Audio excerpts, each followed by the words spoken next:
Bandeko babolingo mbote na bino baibo mesana kulanda chaîne na biso ya www.zoomelmail.com. Lelo tozali na esengo pona ko présenter bino ba émission na bino obo mesana kozela. Ngai papa Roger Babo lelo na ko présenter bino ba émission obo mesana kozela mokolo na mokolo pona kotalisa na bana ya Congo eloko nini oyo tobombeli ba. Rosalie Lokosu na zui responsabilité monene na chaîne ya www.zoomelmail.com pona kotalisa na bapeple congolais vérité to bosolo oyo nini esengeli na biso bana ya mboka toyeba esika oyo bato bazali kokangela bato misu to bazali koyebisa bato bamakambo oyo ezali ndenge wana te ebongi malamu ete biso bato ya Zoomelmail totombola mongongo mpe toloba tolakisa bango bosolo po ete mboka na biso ekende liboso po ete bapeple congolais bayeba eloko nini tokoki kosala po ete nyonso tu ezali kaka mpona lokumu ya mboka na biso po ete ezali esengo mingi mpona kotangusa bosolo na kati na biso ba diaspora congolaise oyo tozali libanda ya mboka. Na ntango oyo bozalaka kabisika bozali nde bokolanda basango ya www.zoomelmail.com. Bandeko babolingo mbote na bino baebomesana kolanda radio Zoomelmail. Bandeko babolingo lelo tozali na esengo mingi mpona kopresente bino ba émission na bino oyo bomesana kolanda mokolo na mokolo. Lelo tokolobela bino nini bandeko babolingo? Lelo tokolobela bino mwa lisolo moke na oyo etali ndeko oyo ayaki kozwa conscience ya malamo pe atali amoni ete akoki kotia vi na ye na kati na bozoba te pe akoki kotika vi na ye na kati na kibolole te pe ndeko wana ayaki kozwa décision alobi ete à partir de maintenant il faut azwa ba disposition na ye po ete ayaki komona ete bamakambo mingi oyo bato bazali koloba mpona mboka na biso Congo, surtout ba opposant congolais oyo bazali ya libanda ya mboka, ayaki komona ete makambo mingi ezalaki na yango lokuta pe ayaki komona te kasi ye moko azalaki na kati ya libulu ya makambo pe ayebaki ete ezalaki lokuta. Bandeko babolingo tango bato balobaka ete radio Zoomelmail ezali radio ya simandako na banzi ete bino moko boyebi ndenge biso tango tobandaka ba émission na biso kala tobanda kodenonse bato oyo banda kala. Tango biso tobandaki kodenonse ba makambo oyo ba opposant congolais bazali kosala pe balokuta na bango, nakanisi ete ndeko oyo na kombo ya Marcel kotambola na makolo wana kutu ata solo teke ye atika parti ya Pariko po ete aloba ete lelo alingi lisusu makambo ya Pariko te pe alingi ete asalela peuple na ndenge ya bosolo po ete tango biso tobandaki ba émission na biso tozali kopesa pe kodenonse bato oyo na tango wana meme monsieur Marcel kotambola na makolo azalaki actif na kati ya parti ya Pariko. Mais na tango wana bato bakanisaki ete biso tozali koloba neti bato ya maboma bandeko. Po ete tozalaki koyebisa bato ba makambo bato balobi ete bolanda bato wana te bato ya lokuta. Me bandeko babolingo, tango toyebisaka bino ete vérité ate ezwi bambula ebele, atak batie vérité na se ya mabele, me tango vérité ebimaka bandeko eyaka nde na ndenge ya kovuzu na ndenge baloba ba Congo. Vérité tango eyaka penza kokangola oyo nyonso ezalaki ya lokuta pe kobwaka yango mosika. Bandeko tango biso tobandaka koloba ba makambo ya mboka ke bokeba bato ya Pariko ngwanda na bato na ye bazali komanipule bato bazali koposa nani andimaka biso. Tango biso tolobaka ete ngwanda azali kopesa ba information ya lokuta sali ba montage na ndenge na ye pona koloba ete président Joseph Kabila azali Rwandais tanto azali Tanzania bani nani andimelaka biso. Mais lelo oyo bandeko kaka bato oyo batravaillaka na molili na ngwanda lelo oyo conscience na bango esali balobi jamais tozali quand même ba papa ya bana tokoki kolanda kaka babozobo oyo te po ete lelo tokoki kosepelisa moto moko me lobi vi ya bana na biso ekosuka wapi pende ko mobali oyo conscience eyeli ye alobi te namoni sikoyo nakomi pre mpo nasalela mboka na ngai mpe tala baargument ya kitoko azali kopesa lelo oyo babengi ye kolabo bakomi kokosa nini azali corrompi mpo ete Kabila corrompre ye orke eloko ezali te bandeko awa na poto ekoma kaka soki olobi malamu mpo na Kabila kolabo bacorrompre yo olie mbongo ya Kabila orke bandeko babolingo makambo kitoko oyo biso tozali komona ezali kosalama na mboka na biso yango ete tozali kondima kutu koloba makambo ya kitoko mpo na président Joseph Kabila mpo ete biloko azali kosala ezali kolekela biso mpo ete tosala bambula na Congo totikala komona na biso yango te jamais ndeko bino bozwaki lokuta lokola arme na bino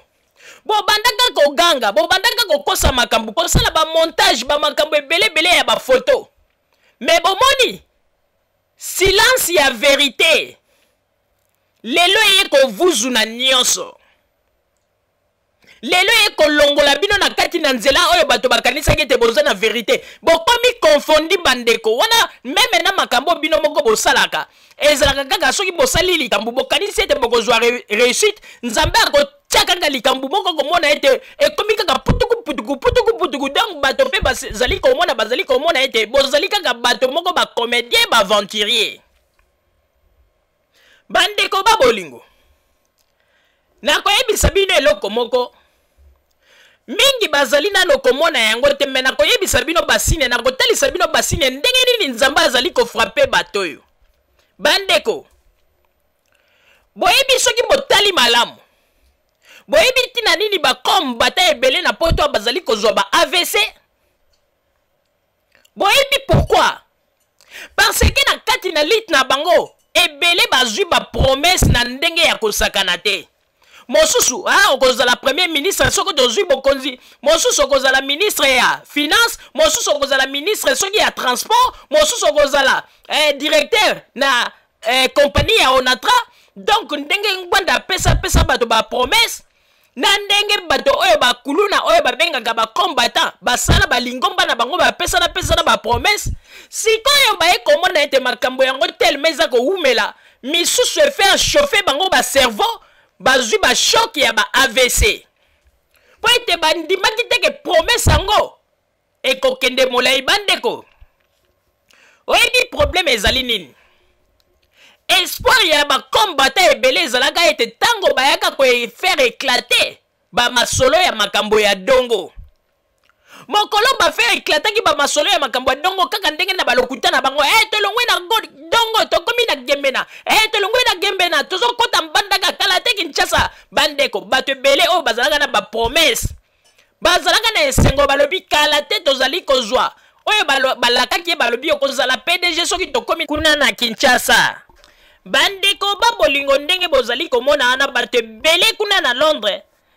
surtout bakombata ba AVC ezali kosakana na bango mpona nini parce que po ete bango nyonso tu ba espoir oyo bapesaki bango ke soki okomi na Congo okozala mokonzi okozala ministre tango mosusu ya transport okozala tango mosusu directeur général ya Onatra bapesaki bango ba promesse sikoyo tango tokomaki na makambo ya dongo esika penza bato wana ba promesse na bango bazwaki balobi ya solo penza en tout cas ba promesse bapesaki biso tokokoma ba ministre tokozala bakonzi bandeko ndenge kaka bakombata bazalaki kokosa tokomi na geme na kalate mbandaka kalate tozokoma na Kinshasa bandeko lisolo yango na ndenge yaki kosilela bandeko bakombata nti lelo bakomprenaka te kaka na bamasolo toza na 25 000 tonnes yango mpe place eleka eyebana te bandeko yango na tozali koyebisa bino ete tellement bato bazalaki na baespoir na ndenge ya kosakana te mingi lelo ba AVC ezali kosakana na bango po ete susi wana bazali kokanisa epesi bango ba court circuit na ba cerveau lelo bakomi kobela ba maladie ba mosusu pe bazali ko bela ba AVC na ndenge nini tellement ba lavaki ye cerveau na ndenge ya kosakana te abandi ko finga bakonzi ya Congo ko finga bakonzi ya Congo après avoir ko finga bakonzi ya Congo aye ko mona ete makambu yango pe bazali ko sala eza ko avancer te ki bokonzi yango babande ko zela bazali pe ko zwa yango te dans l'entretemps gouvernement ya Kabila na force ya Kabila ezali ko yaka makasi bato mosusu mituna bango epete epesi bango susi ba mosusu ale claque ba AVC ba komi kokota ndaku poni parce que ba latisaki bango ba mensonge na kati na moto lelo oyo ba mensonge wana ekomi kobetela bango ba retour na ndenge ya mabe ndeko tango yo bazali ko laver au cerveau ozali ko finga bakonzi ya Congo lobi omoni ete makambo yango pe ofingelaki bakonzi ya Congo eloko moko eboti te epesi te sima yo moko komi na susi okomi kokanisa ete nazali na libota na nga na Congo moyena kende lisusu kotala libota na nga na Congo ezali te po ete na sina lobaki mingi liboso ya bakamera na fingi bakonzi ya Congo oza koyeba te ndenge nini osala après ebetisi yo mutu okomi azwaki AVC boyeboyo bomoni bandeko babolingo il faut biso bakongolais tozala mayele lelo oyo Ngwanda azali ko manipule bino bandeko tango Ngwanda azalaki ministre ya défense kuna na Congo abandaka kosala batu rebele na poto bosi boyoka ta Ngwanda mokolo moko alobi ete ba diaspora congolaise oyo bozalaka na poto lelo ngai ministre ya défense ya Congo na ye na poto na lingi tokutana to solo la poto lobela makambo ya mboka est-ce que abandaki kutu kotala bino est-ce que yebaki kutu bino bo existaka ye azalaki kozela kaka soki bakangi ngunda na poto barefule kuna na Congo na aéroport Anjilia ye azwi ye mbala moko alekisi ye soki pe koboma babomi soki pe na prison oyo batiki yo okuna bosani wana nyonso bandeko yango na bato mingi oyo bazali kokanisa ete bakozwa bénédiction na nsima ya Ngwanda bozali kozela na bino kaka nde ba malédiction wana makambo ya solo tozali koyebisa bino bandeko yango na omoni ete ndeko Marcel kotambola na makolo aye komona mosika pe aye ko juger ete akoki ko continuer boye te et surtout pour na avenir ya bana na ye pe libota na ye alingi teke azala moto moko oyo ete ba problème oyo ekokwela ye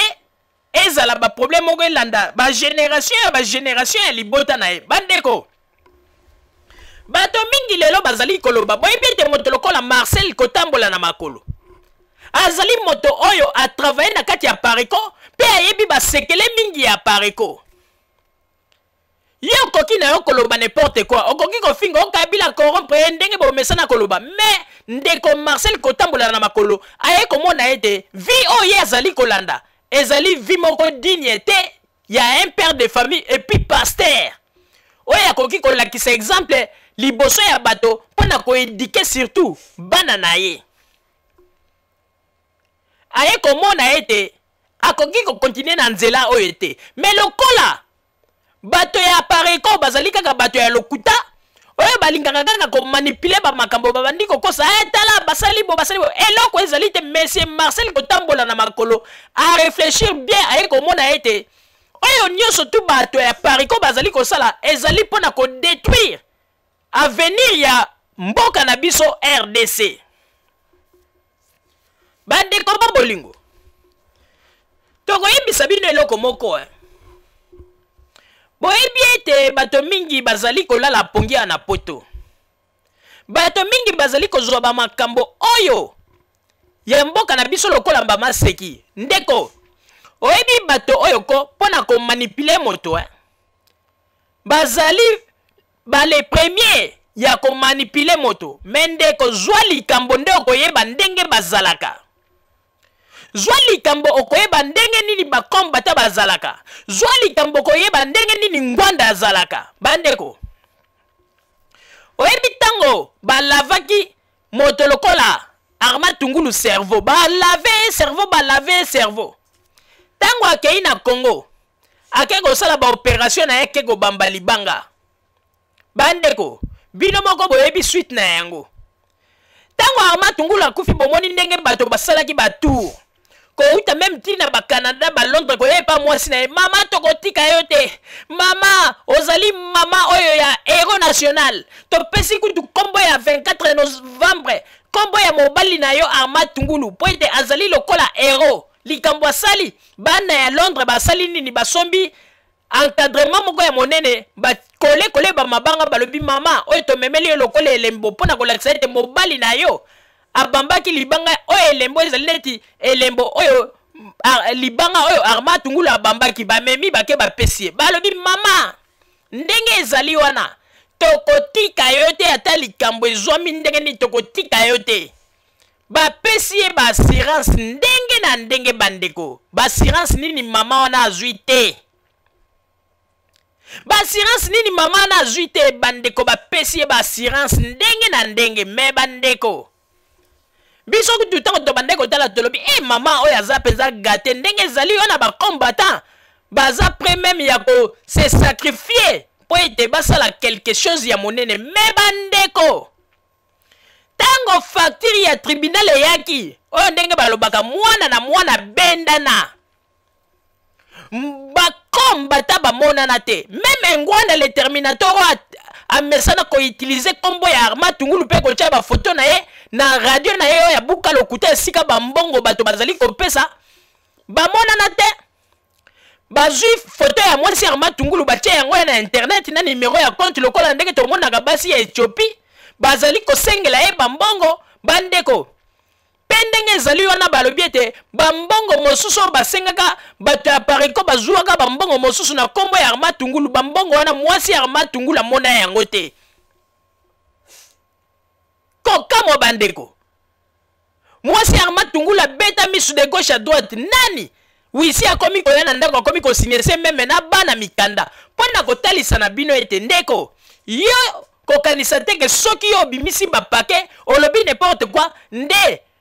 ngwanda akosala tout po ayeba yo lobi soki kutu moto azwaki courage akei na Kinshasa akei kosala n'importe quoi akufeli kuna Armand Tungulu ebongo lelo oyo baye koloba ete mwasi na ye bakoyebisa mpe mwasi na ye mobali no akomi ero me komi na likambo ya mbongo bablia coin moto amonana te bandeko tozala mayele tomonaka nde mosika tomonaka nde mosika bandeko tango bino bolobaka ete biso bato ya radio Zumel mili toza bazoba epesaka nga mawa natalaka nalobaka tango mosusu ezali ignorance na part na bino boyebaka te makambo nini bozali koloba po ete babiloko bosalaka bandeko soki ezali bamindeleko bakomona bino bakokanga bino facilement me lokola ezali kaka biso bakongole kongole alingaka ndeke kosala bamakambo mosusu ata lokute ezali komonana kongole azali kokomprendre te me na ntango oyo bandeko tokokende nano mosika te tozali kotiela bino na babilili botala ndenge nini ndeko to pasteur Marcel kotambola na makolo oyo awutaki na kati ya parti ya pariko oyo ayebaki basekele ya ngwanda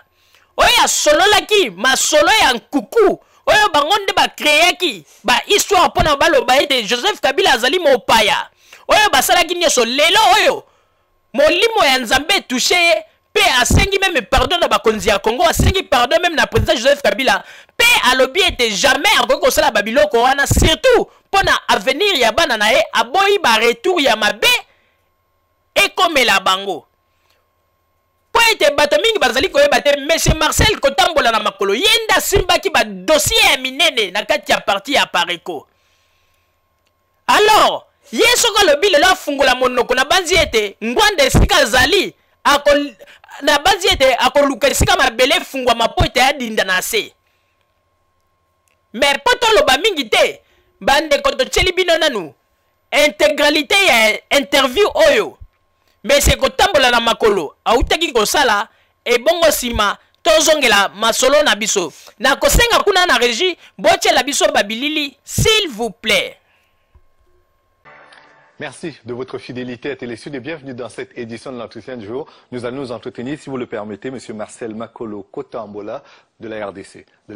Et pour la RDC, vous avez été pendant très longtemps secrétaire exécutif national chargé de l'organisation, de la mobilisation et de la propagande au sein de la PARECO. La PARECO, c'est l'Alliance des patriotes pour la refondation du Congo. Et on sait que la plupart aujourd'hui des violences qui sont orchestrées vis-à-vis des artistes et de certaines personnalités congolaises est le fait de la PARECO. Oui, je précise que depuis bientôt 7 mois, j'ai pris la décision de me séparer de la PARECO parce que je considère que les dogmes idéologiques de la PARECO qui fait l'apologie de la prise de pouvoir par les armes, qui fait l'apologie de la violence et de la haine des autres ne correspond plus à ce que je comprends par la politique et par la démocratie. J'ai pris congé de ces mouvements parce que qu'est-ce que c'est qu'un mouvement politique et qui organise des expéditions punitives contre les artistes et musiciens, contre les journalistes. Le correspondant de Télésud à Bruxelles en a été victime. C'est quand même extraordinaire que de voir les gens qui se proclament démocrates, mais qui n'entendent pas les discours qui viennent des autres. Moi, je n'accepte pas cette manière de faire. Malheureusement, j'ai contribué à cela et j'ai pris mes distances pour dire non, ça ne devrait plus continuer. Qu'est-ce qui s'est passé pour que la PARECO se mette en mode violence? Et d'abord parce qu'on a considéré à la PARECO que le pays était occupé et que les gens qui dirigeaient le pays étaient des étrangers. Pour ça, la PARECO a échafaudé de théories abracadabrantesques sur les prétendues origines étrangères de ceux qui dirigent le pays aujourd'hui. Notamment le président de la République. Notamment le président de la République. Et normalement, ce sont des informations dénuées de tout fondement. Mais allez, pendant plusieurs années, nous avons fait le matraquage psychologique au point qu'un certain nombre de personnes se mettent à croire à ces idioties. J'ai dit non à cela, et parce que ça n'est pas vrai. Du temps de Mobutu, on racontait qu'il était centrafricain, et aujourd'hui on parle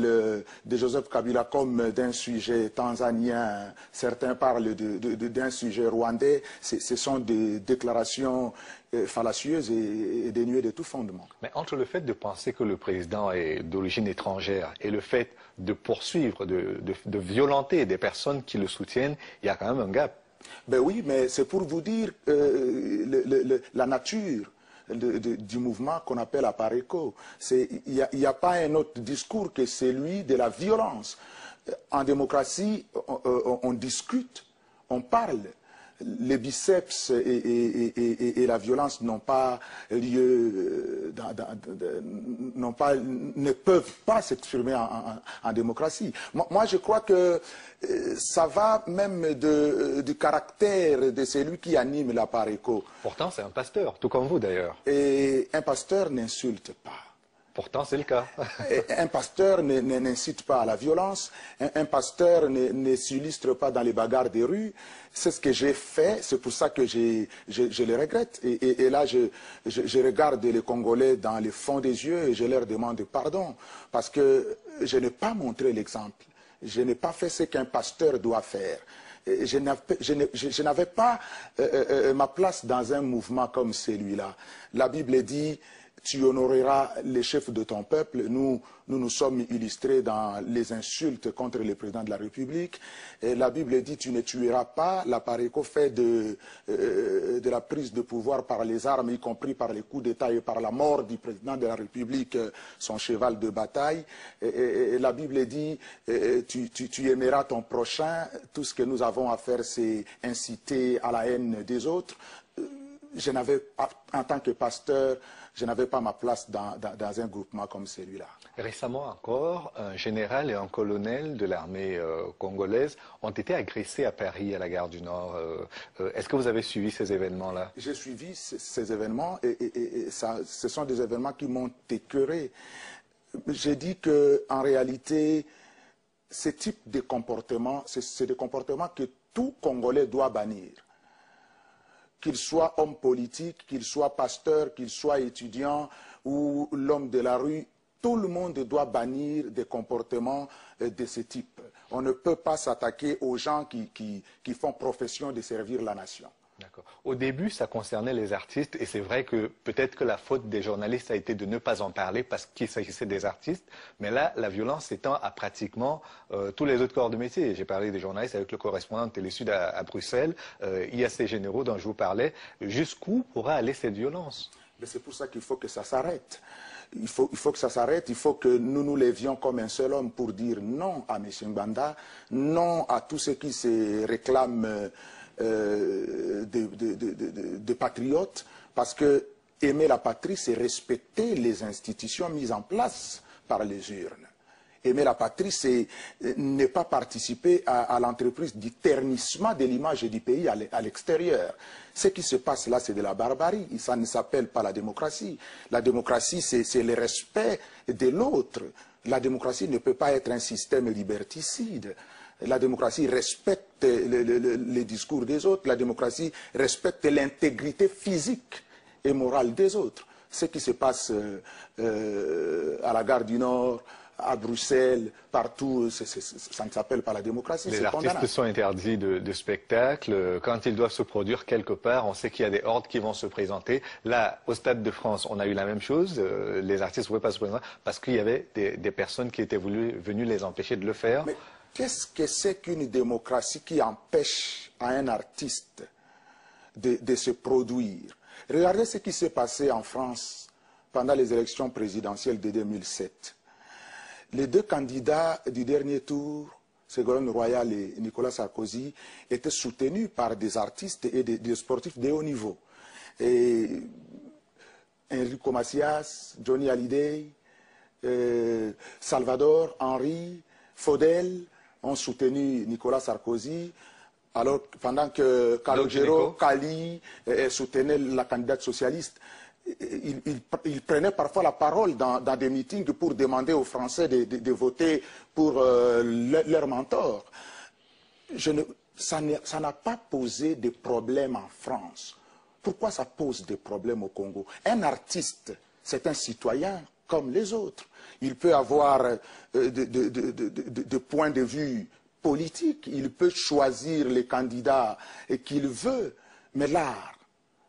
n'est pas politique, l'art est apolitique. Un artiste de droite peut voter à gauche. Oui, c'est pas l'argument. C'est pas l'argument. Moi, je crois que organiser des expéditions, parce que c'est ça les termes, organiser des expéditions punitives contre Papa Wemba, contre Werason, contre les artistes musiciens congolais, au motif que ceux-ci seraient proches du pouvoir, c'est insensé. Est-ce que parmi vos ouailles, vous avez ceux qui participent à ces expéditions punitives, comme vous dites, et est-ce que vous arrivez à les convaincre de les arrêter? C'est tout le travail que je suis en train de faire, que je commence à faire. J'ai été moi-même artisan de ces comportements malsains que je regrette, et pour lesquels je demande pardon et au président de la République, et au gouvernement, et à mes compatriotes congolais. Je n'ai pas honte de le dire parce que ce que je fais est condamnable. Je peux être contre les modes de gouvernance d'un homme politique, c'est compréhensible en démocratie, mais attenter à son image et à son intégrité physique est un crime. Donc pour cela, je demande pardon. Alors, ce que je fais maintenant, c'est montrer aux gens que j'ai participé à cela. J'ai vu ce qui se passe à l'intérieur de ce mouvement. Si aujourd'hui, déjà, ici à l'extérieur, ils sont incapables d'écouter les points de vue différents du leur, quand ils prendront le pouvoir, quel sera le type de régime qu'ils mettront en place? Vous voterez Kabila? Je voterai pour celui qui a un projet, et je crois que Kabila a un projet, ça ne me gênerait pas de voter pour lui en effet. Alors, parmi les autres protagonistes, est-ce qu'il y en a qui vous semblent... On a pendant longtemps dit que Étienne Tshisekedi était fini. Là, il est revenu au pays et apparemment, il semble avoir quand même une base électorale importante. Et Étienne Tshisekedi, c'est un mythe hein, dans la politique congolaise. C'est un monument pour qui tout Congolais devrait avoir du respect par rapport à son âge. Et je crois que c'est quelqu'un qui peut faire quelque chose. Mais malheureusement, je crois que depuis qu'il est rentré au pays, il se distingue un peu beaucoup par des déclarations incendiaires qui ne sont pas de nature à permettre l'apaisement, à permettre une démocratie apaisée. Autant j'étais d'accord avec lui pendant les règnes du président Mobutu, quand il attaquait son mode de gouvernance, autant aujourd'hui j'ai dit que ce type de critiques n'ont pas lieu d'être. Parce que vous estimez que le président Kabila est moins critiquable que le président Mobutu? Ce n'est pas ce que j'ai dit. J'ai dit que Kabila a des défauts qu'il doit arranger, qu'il doit corriger, comme tout homme. Mais si Kabila fait quelque chose de bien, pourquoi ne pas le lui reconnaître? Quoi, par exemple? Mais déjà, le fait qu'aujourd'hui, les Congolais, tout Congolais, soient capables de se présenter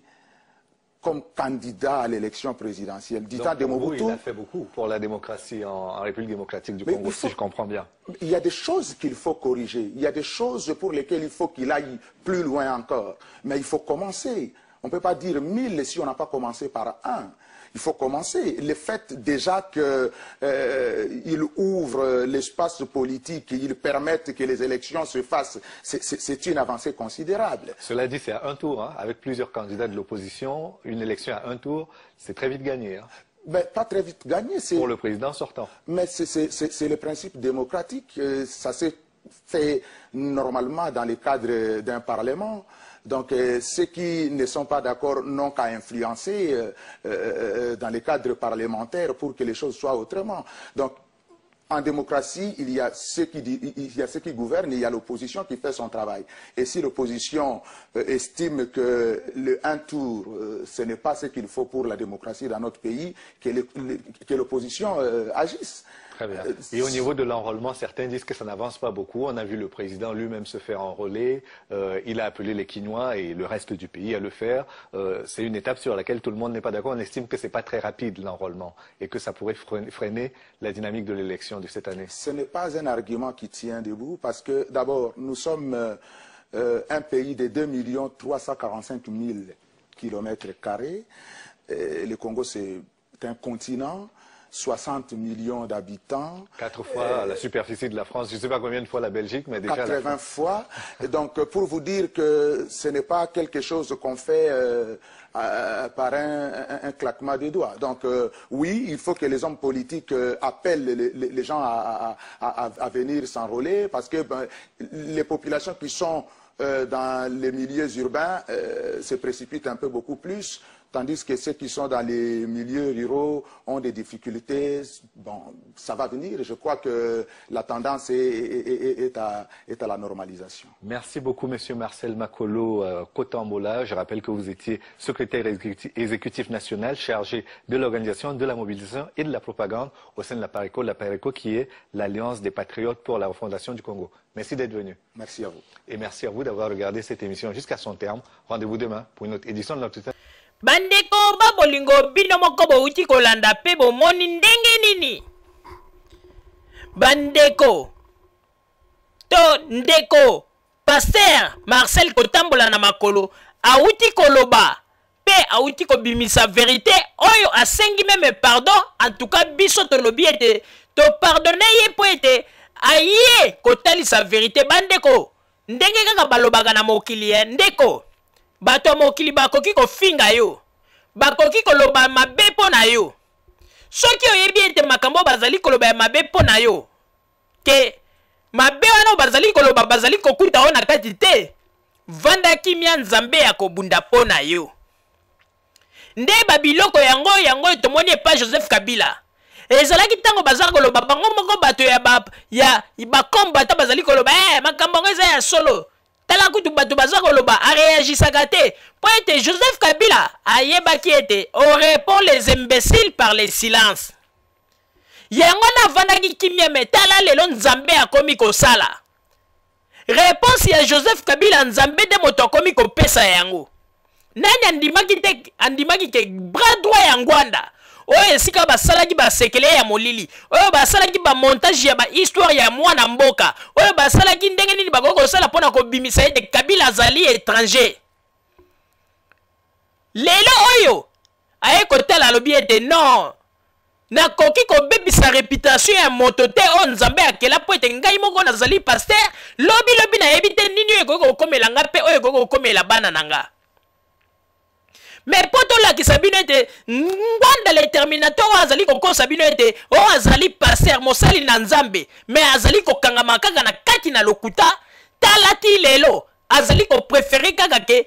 kotia peuple congolais na kati na mabe komonisa peuple congolais na bapasi mpona baintérêt na ye personnel mais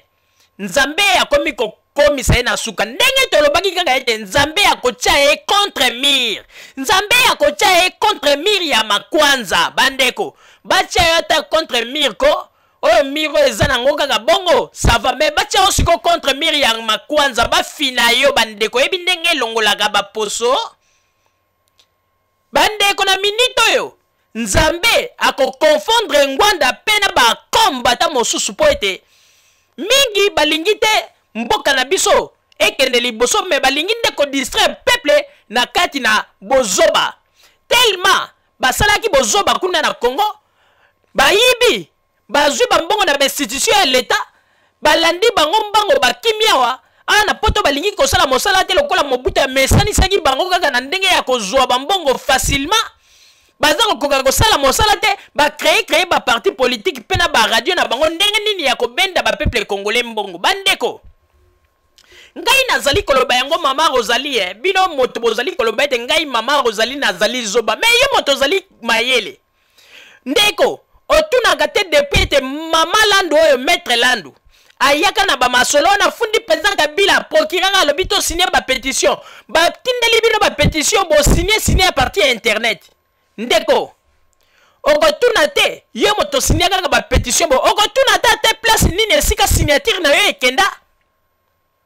yo yebi teke bamakambo oyo bango basali na poto soki ezalaki bamindele bandeko elingaki elukela bango makambo grave yo si omona mondele signature ya mondele yo zwango kaka boye okosi mondele otoko kende kopesa ngo mokolo boye po ete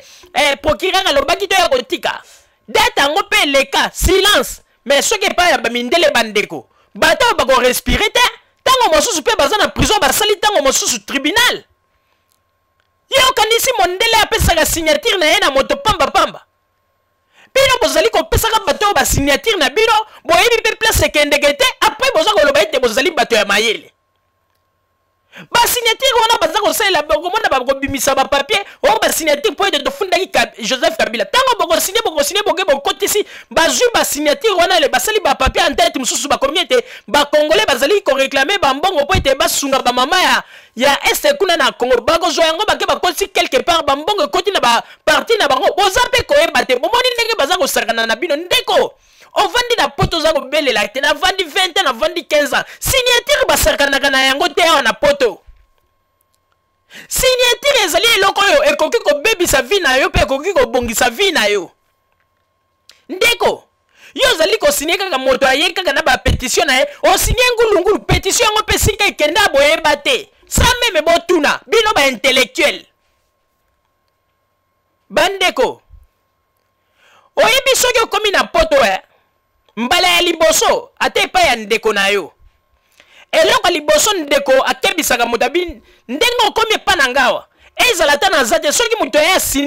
asone na porte aye ongai boye na ye mpo na makambo ntango mosusu oyo batelefone ya sika banini tolingi toza na batelefone moko ya banini moins cher aosigne awa banini eza neti contrat bakebisaka bandeko mingi oyo kosigne te mpo ete signature na poto ekoki komemela moto likambo bandeko bino bato bozali bamayele baintellectuel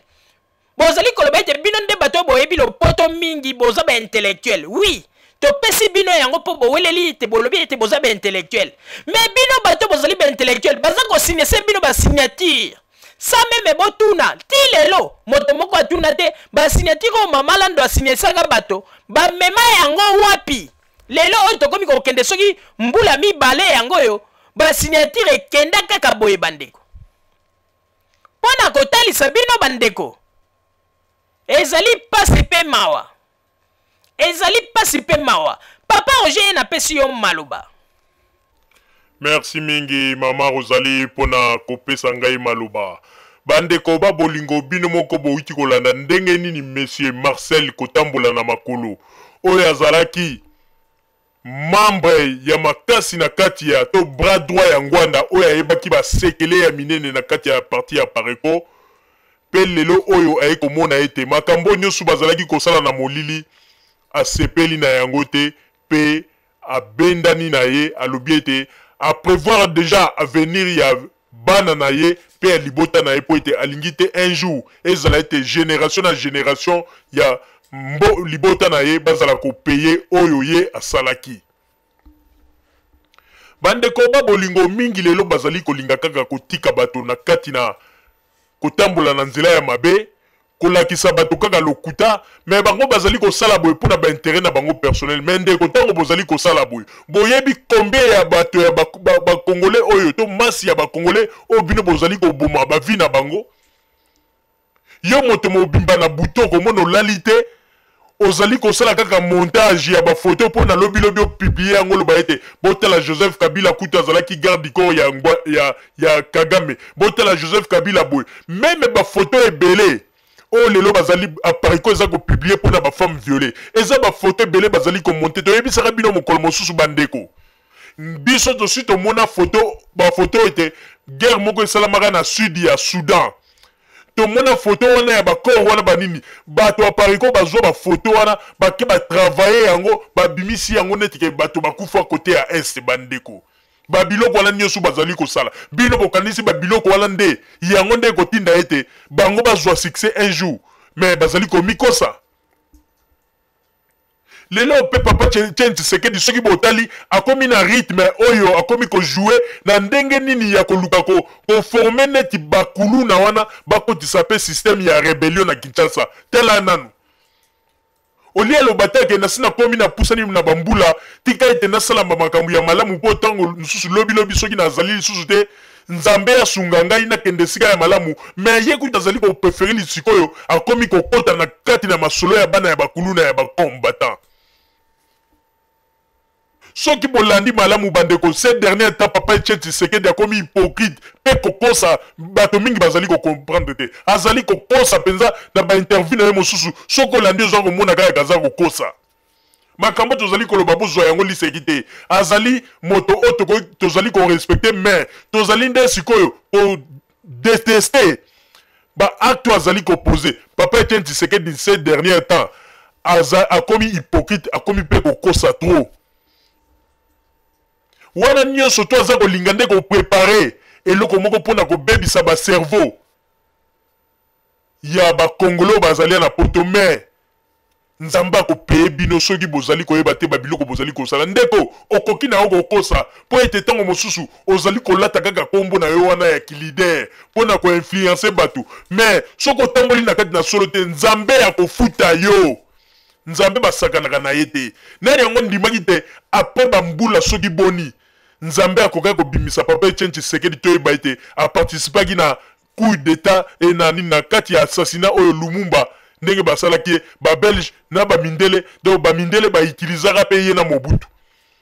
biso toyebaka kaka ke ezalaka Mobutu nde mutu asalaka me nani yango ayebaka ke papa Tshisekedi mpe azalaki na kati ya makambo oyo bandeko nakoyebisa bino eloko moko mpe nakofungula bino sikoyo eloko moko boyebi avant papa Tshisekedi apesa discours na ye na Kinshasa po ete mingi bakomprenaki yango mabe mingi balobaki ete no boye me nakofungula bino eloko moko tango avant papa Tshisekedi apesa discours na ye na Kinshasa ambassadeur ya États-Unis akenda kokutana na papa Tshisekedi mingi balobi ete akendaki mpo kutana na papa Tshisekedi mpo deja akorrompre ezalaki kutu likambo okorrompre te tango ya ambassadeur ya États-Unis akendaki mpa papa Tshisekedi alobaki na ye kaka bakestion mibale alobi omoni lelo Congo ndenge ezali kotraverse baperiode moko difficile ndenge gouvernement ezo kosala tu mpona meme kostope basituation ezo koleka kote ya est ndenge bapeuple congolais baza kotraverse moment moko difficile ayebisi papa Tshisekedi déjà biso baaméricain tosusi tozwi baeko que yo ozali na idée o inciter peuple na ndenge ke babima na balabala pour ba créer trouble. Ba américain ba bisi eboy. Balobi yeba yango ke soki o meki ko sala eloko wana. Biso toko bimisela yo ba image nyonso eza ko lakisa ete na tango Mobutu na ba crime nyonso oyo participa toko publier yango. Toko publier yango soki o meki ko tia Congo na désordre. O meki ko kotisa Kinshasa na BDC na ba influence na oyo ko sala. Et puis ba ebisi lisusu balobi ko bosana te. Ke yo ozali moto oyo osala pe na bamakambo ebele ya molili po ete tango na conférence nationale dossier ya Lumumba tango lingaki ezala soulevé na ndenge ya makasi oyebi ndenge nini ba lettre nini bokomelaka biso po ete biso toyeba ko calmer situation wana po bolingaki te na kati ya dossier wana po boyebaki ke ekokaki ko créer problème po ete bakombo na bino lingaki ezala sitame nde ambassadeur tango alobelaki ne babiloko wana Papa Etienne Tshisekedi amonaki mpenza ke batie siko na nzela bazongisi ye na esika na ye yango namoni Papa Etienne Tshisekedi azongaki na ligne pe tango akendeki apesi nini me bato bakei balobi o ambassadeur aka corrompre na wapi tala ba vérité bakendeki koyebisa ye yango wana yango tango bino bolobaka ete Papa Etienne Tshisekedi logique Papa Etienne Tshisekedi bon tala moto na moto azali na tâche ya makambo na ye na mboka na biso na RDC oyo akoya koloba ete azali parfait azali te tango Papa Etienne Tshisekedi alobaka ete bakonzi ya Congo kuna bazali kosala ba makambo ko boma batu bani mais ye bakate ke ye pas participer na makambo ebele signature oyo ya signaki po ete baboma bakimba alingi akosa siko nani Chombe mutu asiniaki yango Adula mutu asiniaki yango to nani mutu asiniaki yango ye ayebi pe source ya liwa ya papa ya Pongolov. Alors yango na tozali koloba Congo oyo ndenge mboka na biso komi lelo botika kolalisa biso na ba discours ya lokuta botika ko distraire biso po ete tolingi lisusu bato bazali ko distraire biso te tolingi nde bato bazali koyela biso implice na mboka na biso po mboka ekende liboso po ete to nyoko mi ya to kaka bino ba politicien oyo ba Papa Etienne Tshisekedi banini bango nyonso tu kaka bango nde muntu lelo soki pe plaza na pasi bango nyonso tu wana mingi bazali ko kanisa de pasi ya Congo euti soki boye euti so kaka ba politicien oyo bino bobe boza ko lobo Papa Etienne Tshisekedi nde solution pour na Congo nde kotika ko réveil oyo aza ko yebisa obongo aza ko lalisa opongi siko ye Papa Etienne Tshisekedi aza ko talisa na mokili te soki Kabila meki ko yiba ba élection soki ba élection esalami bien te toyebi kaka ndenge nini tokosala aza ko kanisa ete inciter peuple na kati na violence mais na moment oyo bato bazali kosala ba élection ye azali na poto aza ko baluka pona kosenga kaka ba mabonza na ba diaspora congolaise po ete parti na ye lokola ezali na mbongo te aza koluka kaka ba mabonza après sima azali pe kolela ke non soki kuna makambo bia Joseph Kabila aleki toyebi ke kozala kaka ba manœuvre en tout cas toyebi nani peuple akosala omoni alors que tango bato bazali kosala na makambo ezali kosala malandenge ya ba enrôlement kuna na Congo parti ya IDPS kuteza te bandeko ata kutuko tokoloba yango ya solo MLC bazalaki quand même organisé il y a parti à Jean-Pierre Bemba pendant 2006 bato MLC bazalaki partout esika ba enrôlement bandeko salama mais au parti à IDPS pour mon désorganisation bazata esika mon côté heureusement bato baye koyeba yango avant nde bato balingaki bakanisa ete Joseph Kabila asali bonzoka nde bazana bango kutute alors tala susu déséquilibre mosusu ya Papa Etienne Tshisekedi tango ba élection zali ko sala mabato bazali ko kende déjà na ba région bazali ko kanga ba terrain ye zali ko baluka na ye awo après ça ko zo courage pe ya koloba ete soki ba tricher to ebi ndenge ni peuple ko sala ye za ko refaza ko mona ete ata vandi na ebo peuple ko kende kaka po a voter bango vraiment miracle peut-être Papa Etienne Tshisekedi azo rêver nazo comprendre te nazo ebater soki penza azo raisonner mais azo mona te ba plein nini Joseph Kabila baza ko sala kuna na Congo pe succès nini baza nango mais ye moko ayebi ete eloko eza nango te Papa Etienne Tshisekedi azo distraire bino. Ayebi na ke eloko ezate. O nyonso eza ba distraction. Problème na ezali kaka ba tourner na zo sala. Ba mbongo oya ba diaspora aza ko encaisser kaka kota na parti ya IDPS. Po ete ayebi na ke eloko ezate. Eza ba jete bandeko. Il faut bo fungwa makabo fandi na ba poto. Vraiment, ezali pasi pe mawa. Mais ndenge ezali wana tokokosa malisusu te. Mama Rosalie nazongiseli yo maloba. Merci mingi Papa Roger pona kozongisela ngai maloba. Bandeko ba bolingo na banzi ete o touti koloba. En tout cas, bino moko bo comprendre bo zali lisusu bana mikete bandeko. Tango na yebisaka bino ete koloba lopoto kitoko elingi koloba teke moto azali mayele. Po ete bino moko bozali komona bato lelo bazali koyela biso liboso ya ba kamera koloba balopoto mais botala ba raisonnement na bango. Ndeko, yo moto zali komi benga responsable. Mais un responsable, ba eko senga yo signature. Ba lobi ete signature wane kokota na CPI po ba funda Joseph Kabila. Ke procureur moto a senga yango. Bozui ba signature bo signer na ba pétition. Ba lobi to kokende kotika yango na date boy. Ba pesi bino pe date bandeko. Date wane eleka. Radio Zoomel mil to fungo la bino to lobele la bino. Ata moto moko ta telema po loba ete. Mama landu ifa yebisa biso ba signature ekenda wapi. Mais bande konaza ko yebisa bino soki ba biloko ya boye esala mie pa ba mindele ezkozala ezali grand problème ba kosalela yango même marche. Il faut moto ya zoki ba signature ya bato aloba esika nini bachaki yango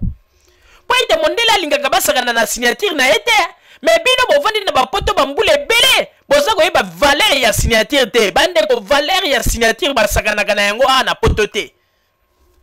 Bino bo ebite ba signature bino bozali komona lelo ekomi liseki. Bo ebite ke tango botuna bato ba ebi valeur ya ba signature bo kende ko luka bato ba beta ba shekula. Bo kende ko luka bango ba ebisa bino bande ko bato la pe ba mona pasi oye ba beta ba shekula bande ko. Butu tango bato ba lali ye na 3h du matin lali te. Aza ko luka kaka ndenge nini ya kosala mokolo koto. Wana bato balali ye aza koluka akoki ko banda 1h du matin ti 4h aza ya kolala te aza koluka kaka ndenge nini signature ya moto aza ko imite kaka aza ko imite bandeko bamona pasi bato wana ou bien eresir obendili konda ou bien zala sir na lubwaku na yo bandeko bato wana bamona pasi yango na mona ga ete bazalaki soki pe bazwi mbongo yango folie ya ndenge wana kopanza yango o ndenge balobaka mbongo moneli pasi te yango na tozali koyebisa bino bandeko babolingo il faut kosala attention likambo ya signature ba pétition bino bozali kosigner ngulungulu bandeko moyibi ekomi epai ya baopposant congolais okondima te ba signature na bino wana bino bomona kiate mama lando fundi président Kabila bo signer mais tango bango bazwi yango bake ba changer kaka ba en tête ba komi bon ba congolais baza ko réclamer moi ba aide pona makambo etali ba femme violée bazwi ale ba annexer na ba signature wana ba longoli ba en tête wana ba tshela kibino ya liboso ba komaki ete oh Joseph Kabila ba traduire na justice ale bango bazwi ba ebi bisika ni bakende ko kotisa bake ba kotisi ba lobi oh ezali demande ya ba diaspora congolaise nde moto bazali kosenga après bambongo ezali koleka na bakonti na bango basakana na baesprit na bino okondima te mais bandeko babolingo yango na tozali koyebisa bino biso tozali bazoba te ngai nalobaka ete ngai mama Rosalie na timba ndeko pokosa ngai il faut penza otourner le lemu na yo ata 700 fois po ete ngai mama Rosalie tango moto azalaka azoloba navandaka kimia nazali kotala pe nazali koyoka après soki na moni ete na koko répondre mbala moko na réponse soki pe na moni mo ete na bibo ndeko tikelanga temps na kopesa yo yano mais dans l'autre temps nazali ko étudier makambo oyo moto ayebisi ngai nazali zoba te ngai nazwi expérience mingi pe poto efungoli ngai mingi pe makambo na moni mingi na Allemagne efungoli ngai mingi ete nazwi expérience mingi yango ete nalingaka nalakisaka même différence ke poto oyo nayaki na oyo nazwi ke naza ko raisonner quand même koleka bato pe natikaki na Congo donc lelo soki nake na Congo nakoki ko apporter tango mosusu 1+ ya mingi tango mosusu pe 2+. mais yo depuis oya bazali kokosa okanga neti mwana moko moke mais okomona pa ye liboso ya bakamera na beti 10 ans na beti 15 ans na ngai mwana mikili me na cerveau eloko te bazali kokosa oneti mwa ebuba moko boye tovandi quand même na bapoto il faut tofungwama okomona moto mosusu bambule ebele me soko teli ndenge baza kokosa ye bandeko na mawa yango tozali koloba ete soki lelo ata ngbanda le terminator azali kosakana na esprit na bino mpo nini boye na bapoto awa bolingi mpe koapprendre te bolingi kaka kotikala na systeme oyo ya kotelemaka na bakwe na bakomona na bamatonge botelemi bagroupe bakongolais bamasolo mpe bobetaka ezanga ntina kaka ya kokritike bato ya koloba masolo ezanga ntina olie ya kotelema bagroupe na bamatonge wana kobeta masolo ezanga ntina momo bozali kolekisa bokende koluka bakote ntango mosusu ndenge nini bazali kopesa bakuru ya baintégration ou bien ntango mosusu baformation bosala boyaki na poto mpona boya kolekisaka tante ya kotelemaka na bamatonge kobeta bamasolo ezanga ntina congolais alingaka koapprendre te bandeko okomona soki otali na bakuru ya baintégration mingi ezalaka na poto okomona mingi baivoirien ntango mosusu bacamerounais baéthiopien banini soki omoni congolais tango mosusu congolais aza kaka moko soki omoni congolais moko wana seke mpenza moto wana aza na amour mais congolais alekisela yo ta mpona congolais azoya ye congolais kuta azolinga ete alekisa ta na masolo kaka oyo bazali kobeta ya kotonga bato makambo ezanga ntina banini mais congolais akende kolekisa yo ntango po ete aloba ete nakei ntango mosusu nabimaka ntongo nyonso nakendeke cours de 7 heures ntango mosusu ti 15 heures po ete nalinga koankese quelque chose congolais alingaka bongo te yango na omoni mokolo mosusu tosalaki émission tolobi ete ndeko soki ozali na mbongo na yo koluka te obomba bango ya mosika tiaka yango kaka na livre po ete bakongolais oyo bazali ya na poto lokola balingaka kotanga te akoki kobeta batour ebele wana akofungola mpe livre wana te mbongo na ekovanda pepele mais soki osali erreur okundi yango wana silipe osali bondeko ndenge bakoleka yo yango okokamwa po ete wana ezalaka neti ondire